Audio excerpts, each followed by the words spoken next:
Et salut à toi! Alors aujourd'hui, comme tu peux le voir, on démarre directement sur une nouvelle espèce que j'ai déjà eue auparavant, bien sûr, qui m'a été envoyée par notre ami Thibaut Atta, qui tient la boutique Antenco. Donc encore tout grand merci à lui. Alors ici, si tu t'y connais un minimum dans les fourmis, tu auras certainement déjà observé que ce sont des Zoecophila smaragdina, alias les fourmis tisserandes. Donc ici, on a deux versions qui existent. On a la version asiatique et australienne. Alors cette fois-ci, c'est une australienne. Les deux précédentes que j'ai eues, c'était des asiatiques. Alors ici, la seule différence principale, c'est que le gastre des ouvrières, donc l'abdomen, va être un peu plus verdâtre que chez les morphes asiatiques.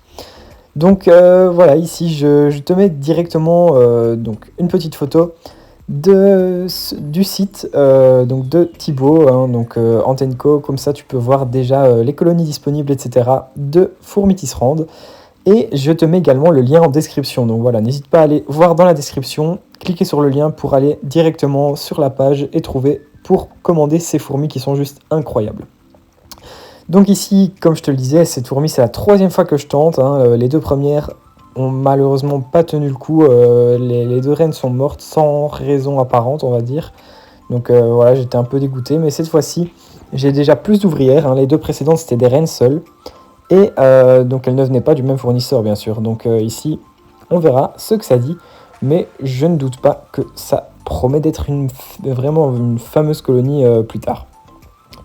Donc ici, pour rappel, pour certains et pour d'autres qui ne connaissent pas encore, voici une petite explication donc, de cette espèce. Comme je le disais, on la trouve en Asie, mais également en Australie. Donc c'est une des fourmis tisserandes qui va faire son nid à plusieurs mètres de haut, dans les arbres, en utilisant les feuilles et la larve des soies pour coudre.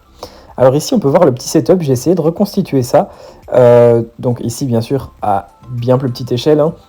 Donc j'ai mis un tube au sol pour qu'il soit plus chauffé que les deux autres, et deux tubes en l'air, donc un tube sec et un tube humide, que j'ai fixé donc avec un élastique, comme tu peux le voir.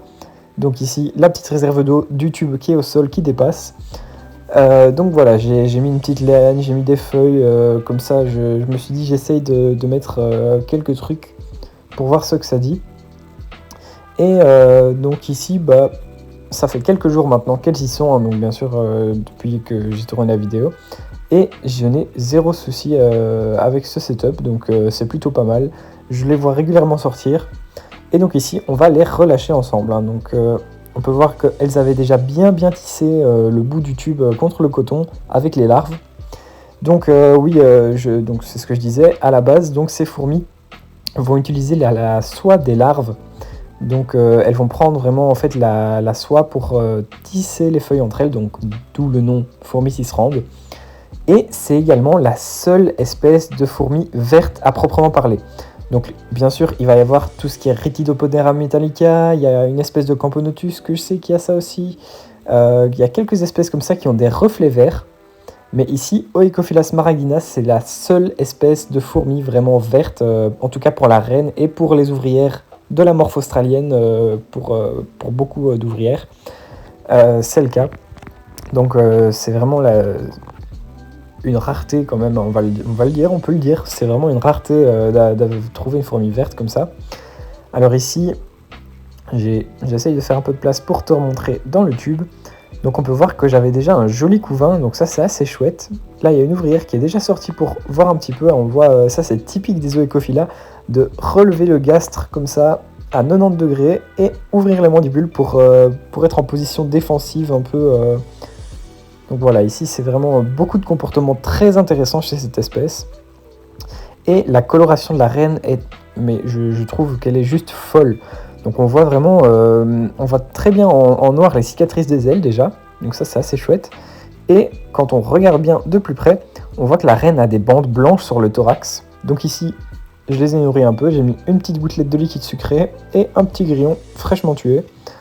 Donc on voit la couleur de la reine, l'abdomen il est vraiment magnifique, tout vert avec des bandes un peu plus claires. Et le thorax, lui, c'est juste magnifique, je trouve. C'est un vert profond avec des bandes claires. Et voilà, je trouve ça vraiment sympa comme coloration. Donc c'est pas chez toutes les espèces qu'on peut voir ça. En général, les espèces vont être soit bicolores ou ou vraiment bicolore avec le thorax d'une couleur, l'abdomen d'une couleur, etc. Ici on a plusieurs couleurs sur chaque partie du corps, donc ça c'est vraiment stylé je trouve. Donc voilà, ici on voit la reine qui chipote un petit peu avec la soie des ouvrières, que les ouvrières ont mis avec les larves. On voit que j'ai également 3-4 nymphes qui sont prêtes à naître dans les jours qui viennent. Donc ici à l'heure actuelle, donc, on est le lendemain de quand je les ai reçues. Et ici je peux vous dire que je n'ai toujours pas eu de naissance dans celle-là, mais il me semble que j'ai vu un petit bout d'antenne bouger quand j'ai regardé tout à l'heure. Donc on ne sait jamais. Peut-être que je vous montrerai ça sur Instagram si j'y arrive à filmer. Et on voit aussi par transparence, ça c'est quelque chose que j'ai pu observer déjà avec les précédentes. C'est une espèce où on voit vraiment très fort, je ne sais pas si c'est l'estomac ou le jabot social, mais on peut voir très fort par transparence dans l'abdomen, du coup, soit l'estomac, soit le jabot social, hein, on voit une tache plus sombre. Donc ça aussi c'est assez sympa, hein, parce que ça veut dire que si je mets du liquide sucré coloré, on va bien le voir, donc à tester, hein, je ferai sûrement ça plus tard. Alors ici, donc, pour revenir un petit peu au fournisseur, donc Antenco, vous pouvez le retrouver sur Instagram, hein, bien sûr. Je pense que tous mes abonnés doivent le connaître à peu près. Donc ici, voilà, on a déjà fait pas mal de partenariats, hein, c'est vraiment chouette. Voilà, c'est quelqu'un de très correct, etc. dans ces espèces. Et j'ai très rarement eu de problème avec les espèces qui me venaient de chez lui. Et je peux vous garantir qu'il y en a pour plusieurs centaines, hein, voilà, je ne vais pas donner le montant exact, mais il y a eu plusieurs centaines d'euros qui sont partis chez lui et jamais été déçu honnêtement. J'ai toujours eu des colonies en pleine santé, ou sauf une fois que ça vous pouvez retrouver, hein, mais donc c'était la Myrmecocystus qui s'est avérée être du coup une princesse, mais voilà, ça c'était un peu très compliqué à savoir, et ce qu'il a fait, il m'a renvoyé une colonie, donc voilà, très très sympa de sa part, donc zéro souci à se faire, bien sûr, à ce niveau-là. Donc voilà, comme je vous le redis, hein, n'hésitez pas à aller voir dans les commentaires et dans la description, j'ai mis donc le lien pour aller directement acheter les œufs Ecophylla.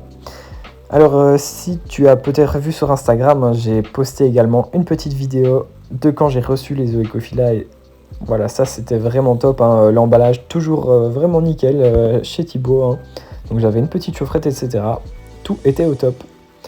Donc ici on voit les petites ouvrières, hein, sur le grillon qui sont en train de se déchaîner dessus. Donc ça c'est bien typique de l'espèce aussi, d'être très agressif. Donc voilà, franchement je vous recommande cette espèce, mais attention, elle est pas la plus simple. Donc c'est mieux de se faire la main sur des plus petites. Et puis voir après progressivement pour arriver à elle. Sur ce, merci à toi d'avoir regardé et moi je te dis à très vite. Allez, ciao ciao!